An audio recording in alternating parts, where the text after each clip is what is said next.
এই সংসারে কিছু মানুষের তীব্র বাসনা থাকে, সে নিজেকে বিনাশ করতে চায়। কিছু মানুষ মদ্যপান করে নেশায় বুঁদ হয়ে থাকেন, কিছু মানুষ বিলাসিতা করেন, আর কেউ সবার সাথে শত্রুতা করে বসেন। যদি আপনি নিজের বিনাশই চান, তাহলে এইসব করার প্রয়োজনই নেই। শুধু একটু অহংকার পোষণ করুন। হ্যাঁ, আপনি ঠিক শুনেছেন। এই অহংকার আপনাকে বিনাশ করে দেয়। এ হয়তো কাঁটার মতন বেঁধে না, কিন্তু এর ধার আপনাকে রক্তাক্ত করে দেয়। আস্তে আস্তে আপনার প্রিয়জন, আপনার বন্ধু, আপনার আত্মীয়, যাদের আপনি ভালোবাসেন, তাদের সকলকে আপনার থেকে দূরে করে আপনাকে একা করে দেয় এই অহংকার। যদি আপনি এই জীবনে বাঁচতে চান, তাহলে বিনম্র হতে শিখুন। আর যদি আপনি নিজের বিনাশ চান, তাহলে অহংকার পোষণ করতে শিখুন। সিদ্ধান্ত হলো আপনার, এই জীবন হলো আপনার। রাধা রাধা। ধৈর্য। এই ধৈর্য কি কোনো গুণ, কোনো অনুভূতি, কোনো দৃষ্টিভঙ্গি? আমার জন্য ধৈর্য এক বাহন। আপনি হয়তো ভাবছেন, এই কেমন বাহন? বাহন তো ঘোড়া হতে পারে, হাতি হতে পারে, উটও হতে পারে, কিন্তু ধৈর্যকে বাহন বানানো মানে? চলুন আপনাকে একটা কথা বোঝাই। পৃথিবীতে এমন কোনো বাহন নেই যে তার আরোহীকে আছড়ে ফেলেনি। সেটা উট হোক বা হাতি হোক বা ঘোড়া হোক, চলতে চলতে কখনো নড়বড় করেই বসে। তারপর সেই আরোহী পরে কারোর পায়, তারপর পরে তার নিজের নজরে। কিন্তু ধৈর্যরূপী বাহন কখনো কাউকে ফেলে না, কখনো না। না সেই আরোহী কারোর পায়ে পড়ে, আর না তো নিজের নজরে। কারণ ধৈর্য আপনাকে বিবেক প্রদান করে, বিবেক আপনাকে পরিকল্পনায় সাহায্য করে, আর পরিকল্পনা প্রদান করে আপনাকে শক্তি, আপনার লক্ষ্যের দিকে অগ্রসর হওয়ার। বুঝলেন? ধৈর্যকে সঙ্গে রাখুন, নিজেকে আরো ধৈর্যশীল করে তুলুন। এই ধৈর্যের সাহায্যে আরোহণ করে দেখুন কিভাবে এই বাহন আপনাকে আপনার গন্তব্যে পৌঁছে দেবে। রাধা রাধা। বর্ষা ঋতু শুরু হলেই পাখিদের মধ্যে চাঞ্চল্য বেড়ে যায়। আর সেটা হবে নাই বা কেন? বাসা ভেঙে যায়, বৃক্ষ ভেঙে পড়ে, প্রত্যেক পাখি তার থাকার জন্য একটা নতুন জায়গার, একটা ছায়ার, একটা ছাদের খোঁজে থাকে। শুধু একটা পাখি এসব কিছুই করে না। না তো তার এসব সমস্যা নিয়ে কোনো চিন্তা থাকে, না কোনো দরকার পড়ে। আর সেই পাখি হলো বাজ। সেই সব সমস্ত ছোটখাটো সমস্যার থেকে অনেক দূরে ওপরে উড়ে বেড়ায়, মেঘের থেকেও অনেক উঁচুতে। তাই এই সব ছোটখাটো সমস্যা যে আপনার জীবনে এসে থাকে, এই সব নিজের চারপাশকে ঘিরতে দেবেন না। নিজের চিন্তা ভাবনাকে অনেক উঁচুতে রাখুন। আপনার সমস্ত সমস্যা নিজে থেকেই নিচে চলে আসবে। রাধা রাধা। মানুষের স্বভাব হলো যে সে সবসময় নিজে বলতে চায়, কারুর কথা শুনতে চায় না। কিন্তু তার এই স্বভাব তাকে এক বিশাল বড় জ্ঞানের থেকে দূরে সরিয়ে রাখে, সামনের মানুষের ব্যক্তিত্বের জ্ঞানের থেকে দূরে। তাই যদি আপনি কাউকে চিনতে চান, কাউকে বুঝতে চান, তাকে থামাবেন না, শুধু বলতে দিন। কারণ একজন ব্যক্তির ব্যক্তিত্ব লুকিয়ে থাকে তার কথার মধ্যে, আর তার আসল পরিচয় লুকিয়ে থাকে তার শব্দের পেছনে। বলতে দিন, আস্তে আস্তে আপনি সব বুঝতে পারবেন। এটাই তফাৎ হলো একজন সাধারণ মানব আর একজন মহামানবের মধ্যে। এক যে কাউকে বলতে দেয় না, আর এক যে সবার কথা শুনে। তাহলে সিদ্ধান্ত আপনার, আপনি কি সাধারণ হতে চান না অসাধারণ? কারণ এই ভবিষ্যৎ আপনার। রাধা রাধা। ধন আর মানুষের মনের মধ্যে একটা সম্পর্ক রয়েছে।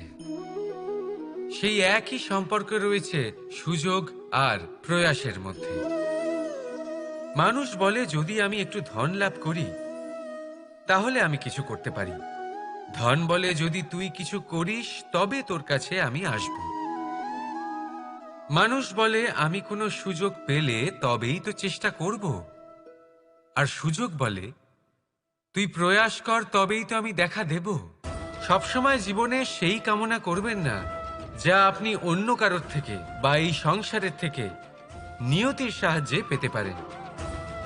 মনোসংযোগ করুন নিজের কর্মের ওপর, মনোসংযোগ করুন তার ওপর যা আপনার হাতে আছে।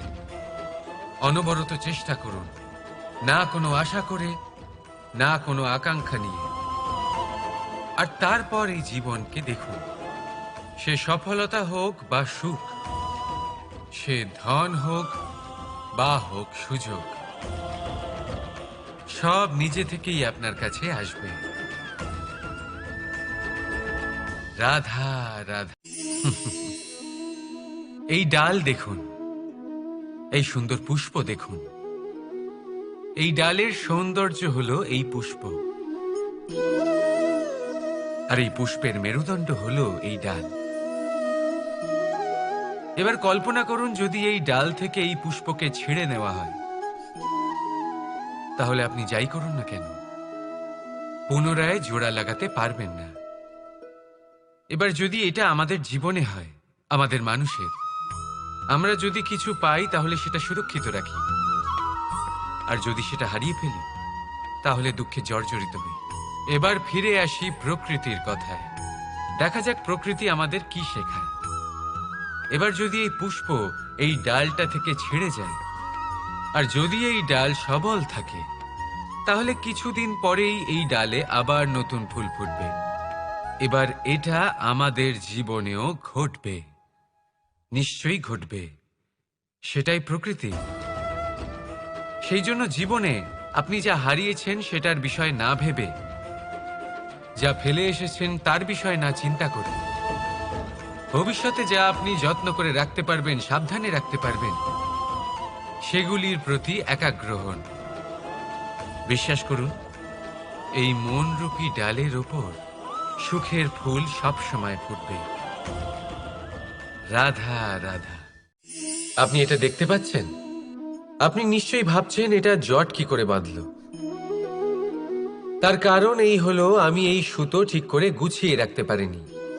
এটার দুটো দিক একসাথে জড়িয়ে গেছে, আস্তে আস্তে পুরোটা জড়িয়ে গেল, আর তারপর দেখুন এমন একটা জট পেকে আছে যে আমি কিছুতেই বুঝতে পারছি না এটাকে খুলবো কিভাবে। তাই মনে রাখবেন, যদি কোনো লম্বা সুতোকে ঠিক করে গুছিয়ে না রাখেন তাহলে সেটা জড়িয়ে যাবে। এইভাবেই আমাদের জীবনে আমাদের জিহ্বা, আমাদের কথা, যদি এই জিহ্বা আপনারা সামলে না রাখতে পারেন তাহলে শুধুমাত্র কষ্ট পাবেন। তাই নিজের শব্দ এর ওপরে নিয়ন্ত্রণ রাখুন, সর্বদাই ভালো হবে। আর আসুন আমার সাথে ভালোবেসে বলুন, রাধা রাধা। সমুদ্র মন্থন, আমরা সবাই জানি এ কিভাবে হয়েছিল। এই মন্থন থেকে কি কি পাওয়া গেছিল? অসংখ্য রত্ন পাওয়া গেছিল, বিষ পাওয়া গেছিল, অমৃত পাওয়া গেছিল। ঠিক সেইভাবেই আমাদের ভেতরেও একটা বিশাল সমুদ্র রয়েছে, যাকে আমরা নাম দিয়েছি মন। যদি এই মনের মন্থন করা হয় তাহলে এই মন থেকে বিষও বেরোতে পারে আর অমৃতও বেরোতে পারে। তাই মনে রাখবেন, আপনার যে এই জিহ্বা রয়েছে তা বিষও নির্গত করতে পারে, আবার অমৃত, খারাপ কিছুও করতে পারে, যদিও আপনার মনস্কামনা খারাপ নাও হয়। তাই সবসময় যখন আপনার মুখ থেকে শব্দ উচ্চারণ করবেন, এই মনের মন্থন করে তা করুন। আর আমার সাথে ভালোবেসে বলুন, রাধা রাধা। মানুষের কত রকম অনুভূতি হয়, কিন্তু সে সেটাই করে যেটা সে আজ অবধি করে এসেছে, আর এটাই তার সব থেকে বড় ভুল। আপনাকে যদি উদাহরণ দিই, তাহলে একটা গোয়ালা যে ছোটবেলা থেকে একটাই কাজ করেছে, গরুকে চড়িয়েছে, দুধ বের করেছে, সে সারা জীবন সেটাই পাবে, শুধু দুধ। কিন্তু ভেবে দেখুন, যখন এই দুধ কোনো ময়রার কাছে যায়, তখন সে সেটা দিয়ে মালপোয়া বানায়, মাখন বানায়, বিভিন্ন রকমের সুস্বাদু মিষ্টি বানায়, ঘি বানায়। সে বড় কিছু করে, তার বদলে সে বড় কিছু পায়। তাই মনে রাখবেন, যদি আপনি সেটা করেন যেটা আপনি সব সময় করে এসেছেন, তাহলে আপনি সেটাই পাবেন যা আপনি আজ পর্যন্ত পেয়ে এসেছেন। নতুন কিছু করার চেষ্টা করুন, আলাদা কিছু করার চেষ্টা করুন, নিজেকে বদলানোর চেষ্টা করুন, নিজেকে প্রস্তুত করুন, নতুন কিছু করুন। তাই মনে রাখবেন, যদি আপনি এমন কিছু করেন যা এর আগে কেউ কখনো করেনি, তাহলে আপনি এমন কিছু পাবেন যা এর আগে কেউ কখনো পায়নি। তাই নতুন উপায়, নতুন চেষ্টার দ্বারা নতুন কর্মের পালন করুন। নতুন চিন্তা নিজের ভেতরে জাগ্রত করুন, কারণ এই চিন্তাই সত্য হয়ে আপনার জীবনে আসবে। রাধা রাধা। আপনি জীবনে কখনো দেখে থাকবেন অথবা শুনে থাকবেন যে মানুষ যখন দুধ পান করে তার মধ্যে যদি কোনো মাছি এসে পড়ে, সে আর সেটা পান করে না, সেই দুধকে কোথাও ফেলে দেয় সে। কিন্তু ভেবে দেখুন, এখানে পরিস্থিতি একটু আলাদা হলে, দুধের বদলে ঘি থাকলে মানুষ কি করে? সেই ঘি ফেলে দেয় না, সেখান থেকে মাছিটাকে বের করে ফেলে দেয়। এটা দিয়ে আমরা কি শিক্ষা পেলাম? এটাই যে এখানে মাছি গুরুত্বপূর্ণ নয়, গুরুত্বপূর্ণ হলো সেই খাবার, ঘি। এবারে ভাবুন, দুধ আর ঘি এই দুই উৎপন্ন হয় গরু থেকে। তাহলে বেশি মাহাত্ম্য ঘিকে কেন দেওয়া হয়? তার কারণ, যে যত বেশি তাপ সহ্য করে সে তত উৎকৃষ্ট হয়, সে ততটা মূল্যবান হয়। এতটাই মূল্যবান যে যদি তাতে কোনো দোষও থাকে, মানুষ সেটা গ্রাহ্য করে না। তাই মনে রাখবেন, এই পুষ্টি অপুষ্টি এ শুধুই নামমাত্র, কিন্তু পরিশ্রম করা, সংঘর্ষ করা, তাপ সহ্য করা, এটা মানুষের অনুভূতি। তাই নাম নিয়ে না ভেবে অনুভূতির ওপরে মনোনিবেশ করুন, তাকে গুরুত্ব দিন। আর আসুন আমার সাথে ভালোবেসে বলুন, রাধা রাধা। এই সংসারে যেই জন্মগ্রহণ করে কিছু না কিছু অবশ্যই শেখে, এবং তার জন্য থাকে তার গুরুর অবদান। এবার এই গুরু কে হবেন তা আমরা নির্বাচন করি। হয়তো তিনি আমাদের মাতা পিতা হতে পারেন, হয়তো বন্ধু হতে পারেন, হয়তো দাদাও হতে পারেন, আদর্শ হতে পারেন, বা হয়তো গুরুকুলের শিক্ষাকর্তা গুরুও হতে পারেন। এবার সংসারের এমন কিছু জিনিস আছে যা জগতের কোনো গুরুই শেখাতে পারবেন না, তা আপনাকে সময় শিখিয়ে দেবে। কারণ এই সংসারে সময়ের থেকে বড় গুরু আর কেউ হয় না। এবার সময় আর গুরুর মধ্যে একটা সাদৃশ্য আছে আর একটা তফাতও আছে। সাদৃশ্য হলো যে সময় আর গুরু দুজনেই আপনাকে শেখায়। তফাতেই যে গুরু প্রথমে আপনাকে শিক্ষাদান করে, তারপর আপনার পরীক্ষা নেন। সময় প্রথমে আপনার পরীক্ষা নেয়, তারপর আপনাকে শিক্ষা দেয়। এবার শিক্ষা লাভ করে পরীক্ষা দেওয়া আর পরীক্ষা দিয়ে শিক্ষা লাভ করা এই দুই ভিন্ন বিষয়। আর সব সময় মনে রাখবেন, এই সময়ের থেকে আপনি যা শিক্ষা লাভ করবেন তা সব সময় যত্ন করে আপনার কাছে রেখে দেবেন। কারণ সময়ের থেকে বড়, সময়ের থেকে দামি, সময়ের থেকে অত্যন্ত আধুনিক আর কোনো গুরু নেই। রাধা রাধা। থেকে যায় শুধুমাত্র স্মৃতি, শুধুমাত্র স্মৃতি। এই সময় এটা কখনো থামে না। স্মৃতি মিষ্টি হবে না তিক্ত, এটা কার উপরে নির্ভরশীল? আপনার কর্মফলের সিদ্ধান্তের উপর। যদি আপনি এই জীবনটাকে বুঝতে চান, নিজের ভুলের থেকে কিছু শিখতে চান, তাহলে পিছনে তাকান। আপনার বিগত জীবনের থেকে বড় শিক্ষক এই সংসারে আপনি আর কাউকে পাবেন না। যদি জীবনে বাঁচতে চান তবে সামনে তাকান। সমস্ত সম্ভাবনা, সমস্ত সুযোগ ওখানেই আছে। যদি নিজেকে শুধরোতে চান, নিজের ভুল সংশোধন করতে চান, মহৎ কিছু করতে চান, তাহলে আগামী সময়ের থেকে ভালো স্থান আর কোথাও পাবেন না। তাই মনে রাখবেন, আপনি যতই চেষ্টা করুন যাতে আপনার দ্বারা কোনো ভুল না হয়, আপনার কোনো না কোনো ভুল অবশ্যই হবে। সেরকম হলে সেই ভুলের জন্য অনুশোচনা অবশ্যই করুন, তার থেকে শিক্ষাও নিন, কিন্তু সেই ভুল সংশোধন করতে কখনো ভুলবেন না। আপনার অতীতের কোনো ভুল ভবিষ্যতের একটা সুন্দর ফুলও হতে পারে।